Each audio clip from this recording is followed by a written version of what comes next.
Okay guys, welcome back to Let's Play Sayano Yuta. The moon is brighter than usual, allowing Koji to walk through the front yard without tripping on debris. Staying alert, he heads for the building beyond the mountains of trash. Something must be buried underneath the pile of garbage because the whole yard is filled with sharp stink of chemicals. Even the homeless probably won't even come close to this place. If you need to get out of the wind and rain, there are plenty of shelters more suitable. When he reaches the gaping doorway to enter the building, Koji glances at the way he came. His accord, back to the gates, hidden behind the mountains of trash. Even Fuminori is watching from inside the sanitarium. You shouldn't be able to see Ryoko crawl out of the trunk. Looks like you'll get her chance to give him such a surprise. How many times has he stood like this, alone in some ominously silent place, far removed from his everyday life? Sitting into deathly quiet houses to find traces of unimaginable happening has become as normal as going to class. The houses that he explored before were like bright shades of chaos shells, empty and dilapidated, but with traces of the life that had been shattered. This place, however, is different. A perfect ruin, its walls and pillars rise from the dark floors like an army of ghosts, with no sign at all that people once lived and worked here.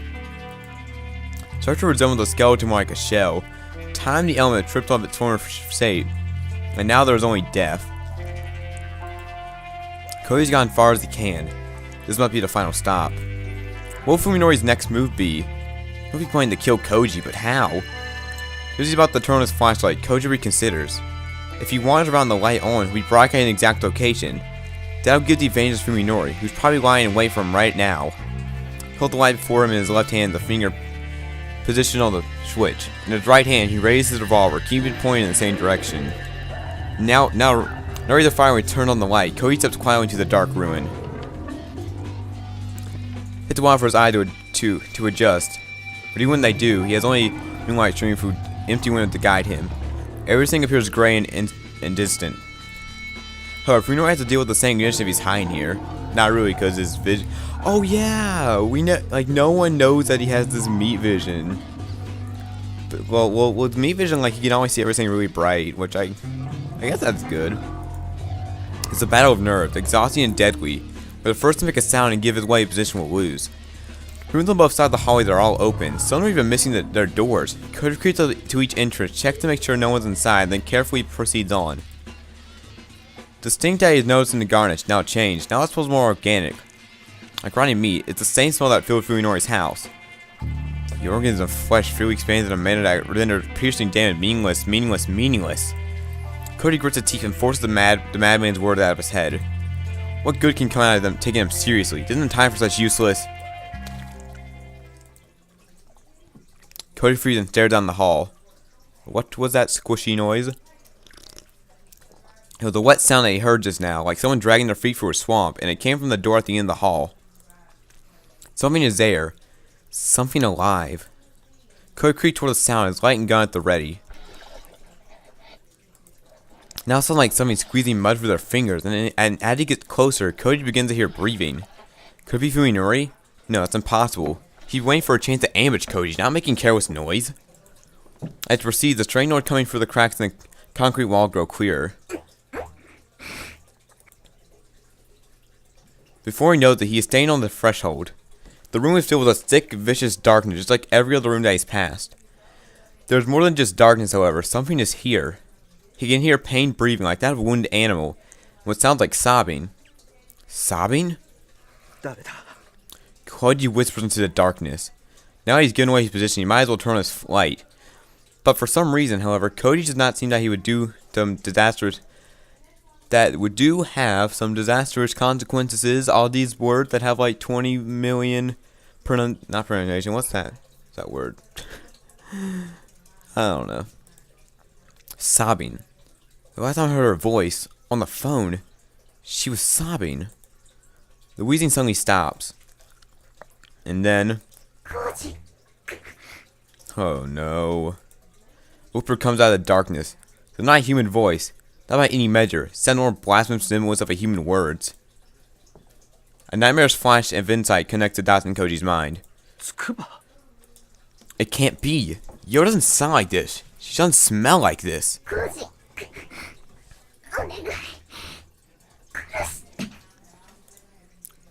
But if it's not Yo, then how does he know his name? Why is it begging him for help? No, it can't be Yo. She's human, not some creature that slithers and hides in the shadows.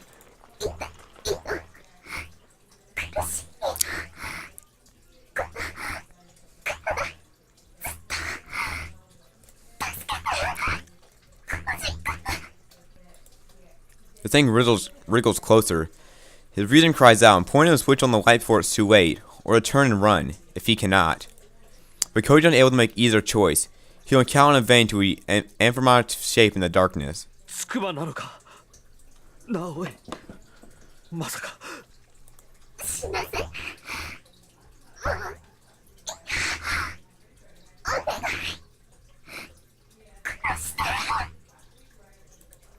Something soft and slimy slides over Koji's toes.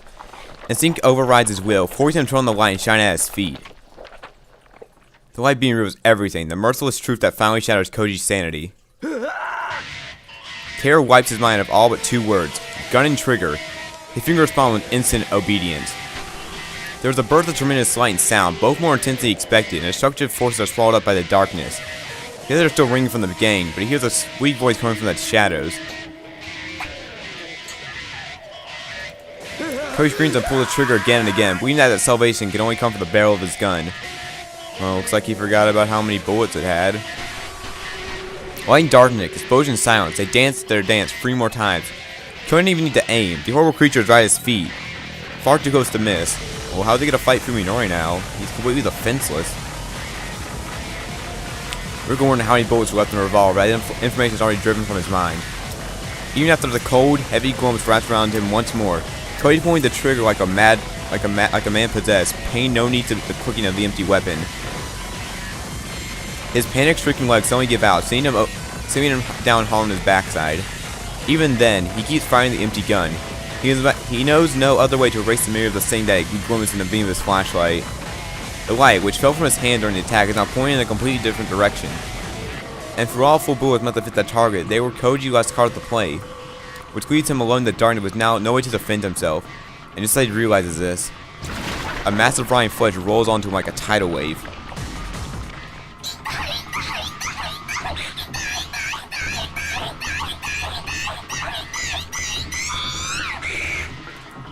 He can no longer even scream as the thing pushes him onto his back. With fear seizing from an iron grip, Koji struggled desperately against the monster that crawls his body toward his face. Covering his face with his left hand, he scrabbles wildly around the floor with his right, searching for a way out that doesn't exist. His mind that of a fearful animal, empty of everything but primal terror. And that is why, when his right hand closes something hard at the last moment, he recognized instantly as a weapon. Putting every ounce of strength to his arm, Koji swings a heavy object that's creeping on top of him. Here's the thud of a blunt object striking something wet and soft, and then Koji's attacker rolls off him.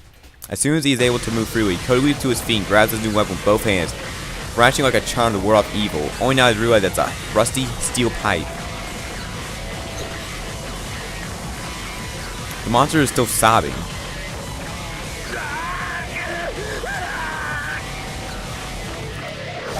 With a cry that is part terrified scream, part enraged roar, Koji raises his steel pipe and brings the crash down to the cowering creature. He hears a wet sound and feels the blood-chingling sensation of its thick, soft flesh absorbing the blow. These combine to evoke an instinctive loathing that wraps his mind out of his urge to destroy. Consumed by the stains of rage when he kept firing the empty gun, Koji rains blow after blow down on his enemy. After the 10th blow, it starts sobbing. After the 20th blow, it stops moving. After the 30th blow, it begins to feel and sound more and more like being a puddle of vicious liquid. Koji doesn't stop thrashing the creature until he recovered enough of his senses to realize whatever it might have been before is now something but a lifeless corpse. The pipe in his hand, covered with unidentifiable fluids and filth, suddenly feels unbearably heavy.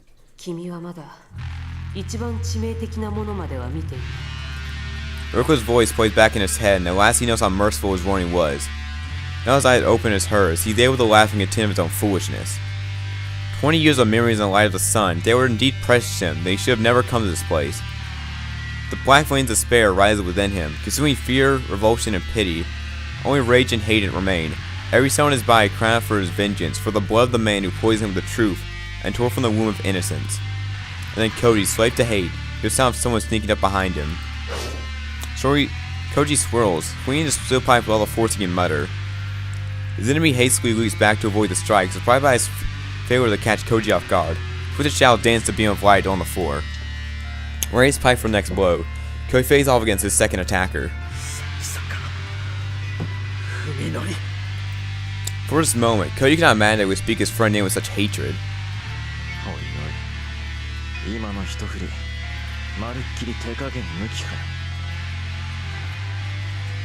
Here's Fumi! Sorry, I couldn't resist. Jeez, that's a big axe. Holy crap. Nope. I always get the wrong button. Even now, Fuminori is smiling, though the huge axe in his hand is just a sick joke.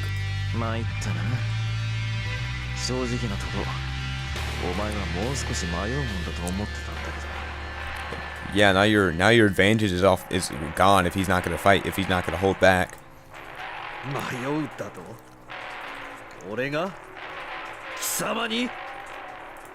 Cody sneers too, unable to change his attempt for the notion.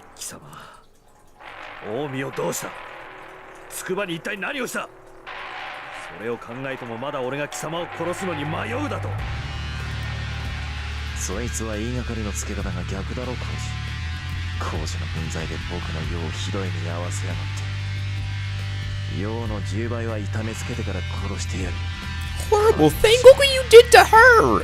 You did a lot worse thing. He just put her out of her misery, which, thank God, Yo's dead. Honestly, she was a cool character, but what the frick was with her tits? Like, seriously, they were like so saggy. It's weird. Oh, kill him.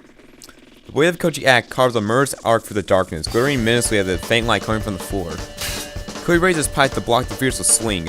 Heavy impact nubs his hand, but his large frame takes the blow before giving ground. Fuminori presses the attacker, delivering a second blow and a third. His axe, designed for chopping down trees, is deadly and more durable than the piece of pipe Koji beat down his scar on the floor. Each strike Koji blocks, and chunks of rust flying from his makeshift weapon. He can't win as long as he's on the defensive. He needs to create an opportunity attack. Koji blocks the crushing downward swing and pushes back and hard before Fuminori can pull away, throwing him off balance. Fuminori stumbles backward and points his feet to steady himself. Taking advantage of his opponent's temporary immobility, Koji delivers a punishing low kick to Koji's outer side. Koji kick! Fuminori grunts and retreats, swinging his axe wildly to prevent Koji from following up with another attack. Koji, however, not presses his advantage. He just stands there calmingly. He just stands where he is, calmly sparing Fuminori with a stare.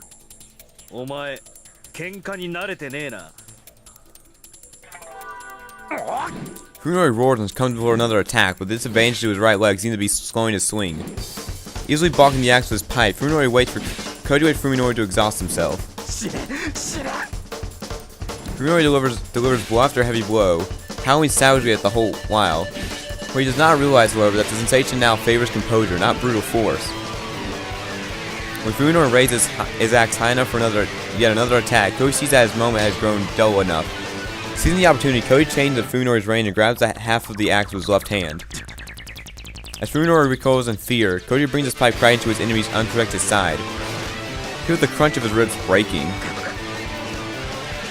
The pain drives Fuminori to his knees. Staring at Fuminori's defenseless head, Koji, surprised by his unlike of emotion, raises his pipe high to with a finishing blow. Just when something wraps itself around his left ankle. The instinct Koji panics at his unfixed sensation. Something soft yet strong winds himself around his right leg and drives him to the floor before he can resist. He moves his body and tries to swing the pipe at the unseen enemy behind him, but his right hand too is seized by the same flexible force. Unable to feel it through his pants, but now his blood turns to ice at the cold, slimy sensation of staying wrapped around his uncovered waist. That monster's still alive? Even while kneeling on the floor, his face twists in pain, manages a terrible, victorious grin. Saya. This monster is Saya. Koji struggling desperately to free himself from the creature's slimy grips. More tentacles swarm over his body, rendering him helpless. The horror has already driven Koji half mad. Smashing the creature's appearance is enough to send him into a mad, mindless panic. The scream suddenly dies as slimy appendages seize his throat. Those deadly tentacles isn't coming off his windpipe, it's trying to snap his neck. And it's getting tighter. Koi's certain that this is the end, but just as his venom begins to dim, it will brings him back to his senses. Should I be saying yes or no? I'm not sure. You know! Because, I mean, like, I feel bad for Saya. The horrifying inhuman scream, the creature releases Koji and retracts its tentacles. The first thing he sees after gaining his mobility is Ryoko running down the hall with smoking shotgun in one hand, silver tube in the other. Ryoko responds, tossing him with the tube. Though still lying on the floor, he managed to snatch it out of the air. It's the term she's showing him at the restaurant, the one she called her secret weapon. At the same time, James her gun Fuminori, still on his knees, 5 paces away. The double-barrel shotgun still has one shot loaded. Monster that attacked Koji is literally in agony. Hasn't yet recovered from Ryoko's shot. But he's already seen that bullets aren't enough to kill these creatures. Now is the only chance. I kinda wonder, does Fuminori remember? He's like, oh yeah, that was my nurse. Forcing himself to be calm, Koji stands and carefully unscrews the lid of the thermos. No question in mind that something extremely potent inside. As soon as it's unsealed, a sick white mist pours out of the thermos and the surrounding air suddenly turns freezing cold. Instantly guessing what's inside, Koji lobes the thermos at the pile of flesh convulsing on the floor. Thermos sails through the air, spilling white fog, and like a Baptist font showers its liquid contents of the hellish creature. It screams at the time is uncomparable to before. Monster thrashes in agony, writhed in white smoke. Its screams are joined by Ryoko's cackling.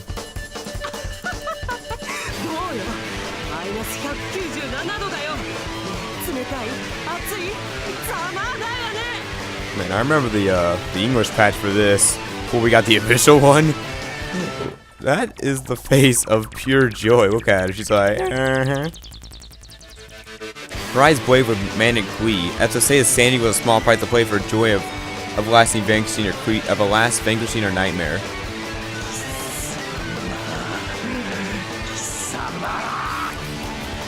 Fuminori staggered to his feet, roaring black curses. His racing to drown out the pain of his broken bones. It was not one to understand the threat posed by his axe. Her mad laughter fades away, leaving only a close mouth. She pulls the trigger. With a short burst of dark flame, Ryoko's gun sputters and dies. Ryoko is not an expert on firearms. It never occurred to her that the shotgun's shells need proper storage. Besides, she's always expected that any situation where her gun would be necessary would be one that she would not survive. Cursing anger and dismay, Ryoko breaks the shotgun open and awkwardly pulls the dud out. Meanwhile, Fuminori stalks towards her like a vengeful demon, the head of his axe screeching as it drags along the floor. I have to stop him. Koji tried to charge Fuminori, but only succeeded at sending himself sprawling.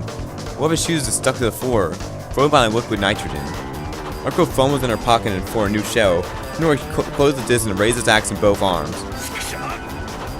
Koji curses and rips his shoe free of the frozen concrete, but now he knows that he'll never make it in time. Ryoko throws a new shell in the chamber with a shotgun and snaps it closed, and looks to find her target. Fuminori is right before her. Too close to evade, and his axe is ready. He's already crashing down with the wind howling at his weight. Sound of the bones crackling, tendons snapping, the flesh tearing blend together in foul harmony.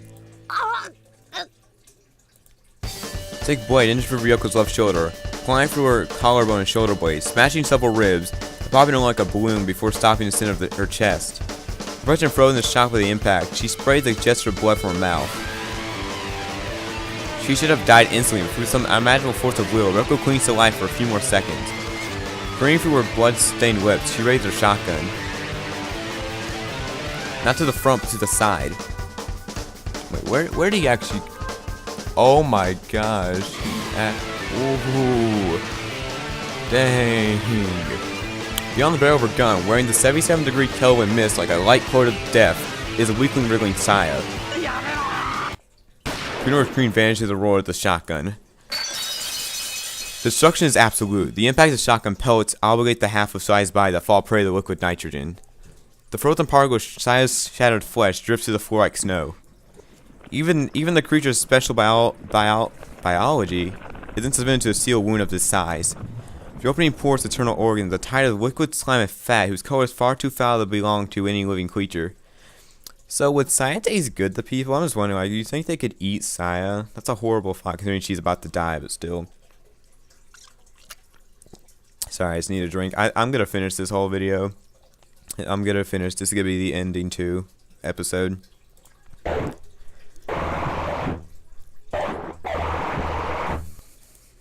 Monster convulsed, wailing in a weak, pitiful voice. Saya.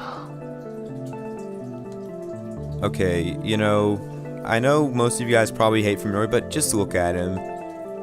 I seriously, I do feel bad for him. I'm sorry, like, I can't, like, I really do like Fuminori. He's a good character. I mean, he's a villain. Well, up to your point of view, like, I mean, if you think he's a villain, or, you know. With his axe still burying Ryoko's body, Fuminori stared at the dying creature, expression utterly devoid of emotion. Koji grips his pipe and prepared to attack Fuminori from behind, but Freeman sees emotion on his face from the man he hated. Fuminori pulls his axe up his Ryoko's corpse and looks at Koji with glazed eyes. There's no recognition in them, nor hate or rage. When Koji meets Fuminori's blank stare, he knows. There's nothing left in him to kill. Fuminori grips the axe close to his head and raises high, the blade toward his face. Koji doesn't know whether he should interfere, but even if he wanted to, what could he say to stop Fuminori? Fuminori pulls his head back, slowly but surely, and drives his face into the blade of the axe like a spring-loaded toy. Crunch. His skull caves into a dull, wet sound, and the spray of the blood catches Koji in the face. Despite Fuminori's utter lack of hesitation, the first attempt at suicide only succeeded in transforming his face into a hash of crimson. Fuminori pulls his head back once more, even slower than before, then with every ounce of his strength, he slammed into the blood-stained axe. It sounds wetter than before. Fuminori's body goes limp and tumbles face first to the floor. Koji stand in too mega force for a while and feels completely left behind, like he can't remember why he's staying in the place with a steel pipe in his hand. The stale air filling the ruin become choked with a stench of blood, and the crimson puddles gradually spread across the snow-covered floor, as the tranquility of the scene makes it seem like a painting. A soft slowing sound breaks the silence. Koji looks at the mortally wounded monster. The creature on his death door, but even so it moves, slowly, feebly, and drags his broken body towards a sea of blood. It's coming for Fuminori. When forgotten anger now comes surging back at full force. He growls and stabs the monster with the end of his pipe. He convulses his agony but keeps crawling toward Fuminori. Koji explodes into a frenzy of rage.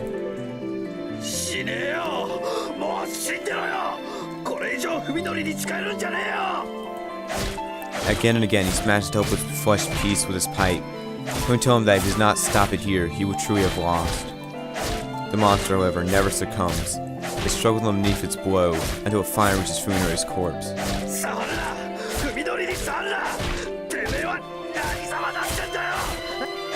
Koji keeps swinging, his fury unbounded even as tears start to pool in his eyes. The monster's slime flies through the air, joining with the blood already covering his face. The creature extends one thin, shriveling tentacle to touch Fuminori's shoulder, then level and caress his blood-stained cheek. And then it stops moving. Even in its final movements, the monster would not let Fuminori go. It died joining with him. At last, Koji knows that the world he knew was forever lost. Oh god. What? Wait, what?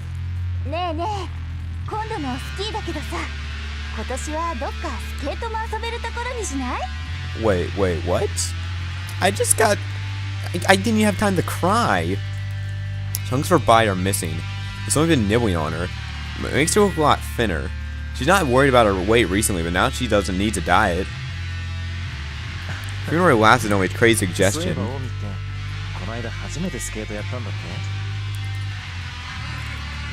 He sounds amused, but it's hard to tell from expressions. His face has been cleaved in two by an axe.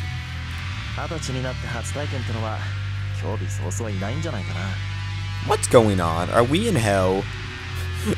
I think we're in hell, guys. We have entered... Wait, why is Omi in it? We have entered hell. Fuminori is so happy. Where's Saya? Shouldn't Saya be here?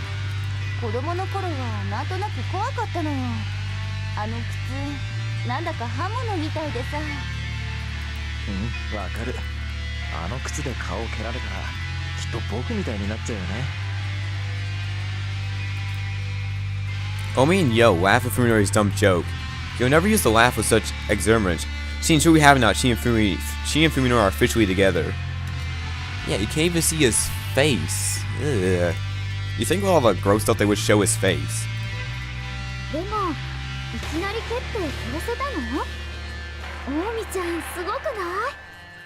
How are we calmly talking about this, Saya and Yuta?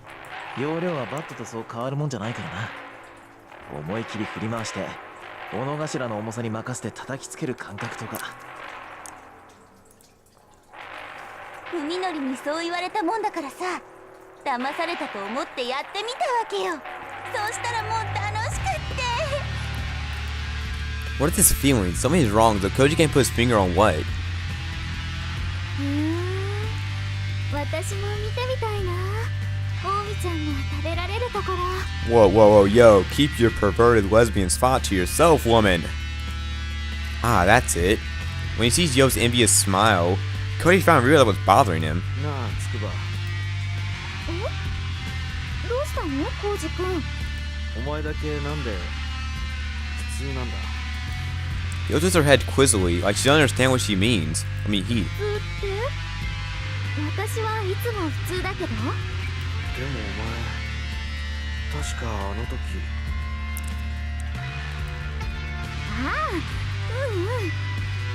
なんだ、私がコウジ君と違う姿になってた頃のこと？ずいぶん昔の話じゃない。昔なのか。そうだよ。だってコウジ君も今じゃ私たちの仲間じゃない。Oh, of course. Cody looks down and he's satisfied to see wriggling tentacle where his arms and legs should be. When he opens his eyes, his mattress and pillows are soaked in sweat. It's always the same nightmare. He doesn't know how many times he's had it, but at least he's not leaving out of his bed screaming anymore. He sits up, clutching his throbbing head. It's 4 in the morning. He hasn't had nearly enough rest, but he probably won't be able to get back to sleep tonight. Time for a smoke. A full pack with him will last until dawn. Now, where did he put that pack he brought yesterday? Koji wanders sleepily into the den, where yet another old friend is waiting for him. ひどいありさまだね。先生。いたんですか。 So yeah, Koji has lost it. He's the only survivor in this whole series, and he actually is, because every character we met is dead. Every character? Yeah, every character. We've only met like 10 characters. Yeah, they're all dead. Ryoko's chopped up corpse is seen at the dining table. Looking at deathly pale as she ever did, she sips the coffee from her mug. 毎晩ずいぶんと辛そうじゃないか。ろくに眠れてないんだろ。そうでもないですよ。薬を飲めば割となんとかなります。まだ。Hallucinations like these are easier to deal with than elaborate nightmares like the one he just had. It should probably worry him more though. あの時私の忠告を聞き入れてれば、ここまで追い詰められることなんてなかっただろう。Kind of wish there was a fourth ending, like what if Koji does take her advice? I don't know, I want to see what happened. Ryoko would have kicked out. Yeah, Ryoko would have. She would have done everything. You know, saved the day. Koji be normal. But hey, oh wait, she's dead. もうやめましょうよ、それは。過ぎたことじゃないですか。 He's so like nonchalant talking to dead people. I see dead people. Yes, you do, the dude who voices Sora. Ryoko chuckles, smiling the same cruel, maniacal smile she used to do when she was alive. Her left arm hangs from her half-severed shoulder, dangling like a forgotten wine chim. そう、結構折り合いをつけてるんだ。先生だってそうだったんでしょう。普段は優秀な脳外科医で通用してたんだから。上辺だけ取り繕うだけなら、そんなに難しいことじゃないからね。Of course, shrugs her intact right shoulder, grimace in disgust as she takes another sip of her coffee. でもね、多分この先はもっと悪くなるよ。心の傷は時間が癒してくれるけど、君はまあ言ってみれば毒に感染したようなものだから。She's probably right. Everyone dreams at night. No matter how dim the memories may get, the nightmares will always turn to Koji with fresh fangs. Insanity that has taken root in his heart will grow, eventually consuming everything that is left inside of him. 俺の場合、先生っていう前例を見て学んでますからね。抜かりはありませんよ。へえ、そうなの。Koji nods, smiling confidently, and stands and walks to the bathroom when he retrieves the weapon he has kept behind the mirror. Upgrades revolver, one souvenir that Koji brought from the other world that night. ものすごい苦労したんですけど、結局ようやくその筋の人と渡りをつけましてね。弾も買ってあります。驚きましたよ。銃そのものより高いなんて。おやおや。In the mirror, Koji sees Ryoko with her axe-inflated gash Reverse. She raises her mug and toasts to Koji's resourcefulness. で、何発買ったわけ？一発だけです。 This time, Koji shrugged his shoulders. He uses both, exercising his privilege as a survivor. それ以上必要になるような状況は俺は願い下げなんで。The corpse of Mira nods staggerly, her smile approving. ほんと、わきまえてるんだね、トノ君。 There was a brief silence. Koji doesn't really feel like getting all melancholy with the corpse. ねえ先生、いい加減ファミレスのコーヒーはやめましょうよ。なんなら新しいの入れますから。 When Koji turns around halfway through his sentence, he realizes that room is empty but for silence of the night. And so, Koji returns to the world of the sane. He lights his first cigarette of the night and takes a deep drag. While sitting alone in his den, poking out the smoke, he stares at the gun in his hand. He knows just how precarious a cliff he's standing on. The final line of which Ryoko spoke is now one step behind him. Koji no longer has anything to protect his soul. Now that Okai's and Mashito's fantasies or Tano Ryoko's delusions have all become tangible horrors, he knows what insanity and despair truly are. Back in the real world, Takeda Fuminori is wanted for several gruesome murders. It didn't take long for someone to discover the stockpile of human meat in the empty Sakasaka and Suzumi houses. And to refrigerate were the remains of Suzumi Yosuke, his wife and daughter, and Takahaka Omi. They found the clothes and other effects of Tsubai Yo, weren't able to find any traces of her among the various body parts, a fact that made Koji's nightmares all the more vivid. Dr. Tama Ryoko of T University vanished mysterious around the same time. Koji was Fuminori's chief physician. The police have investigated her connection to his crimes. As far as two corpses secretly buried in the backyard of certain ruin, well, they'll probably never be found. Its incident will become just another cold case. Koji alone knows what really happened. He has no intention of revealing it. Not now, not ever. Oka's writing were not nonsense, which means that everything else was. What fool was it who would say the man or the lords of the creations? Those who can believe in partially things like human wisdom and valor are the lucky innocents who have not yet looked into the abyss. Koji no longer share in their blessed ignorance is your new best friend. He knows. He is defiled by the insanity called truth, and he will never believe again. If he has been poisoned, as Ryoko said, that poison is nothing more than the truth itself. Just as pure oxygen is harmful to the body, naked truth has the power to destroy men's mind. Only by deluding with lies and taking it small does human maintain a healthy soul. どんなに世界が底抜けにめちゃくちゃになっていこうと。 Words once spoken by the living Tanobo Ryoko passes through Koji's mind. 悲鳴を上げて逃げ回る以外の選択肢が。 That, without doubt, was the comfort that she kept hidden in her bosom, the only thing that allowed her to face her dreams each night. Koji has taken his prehistoric lesson to heart. He's prepared for anything. One boy is always behind the bathroom mirror, promising him salvation.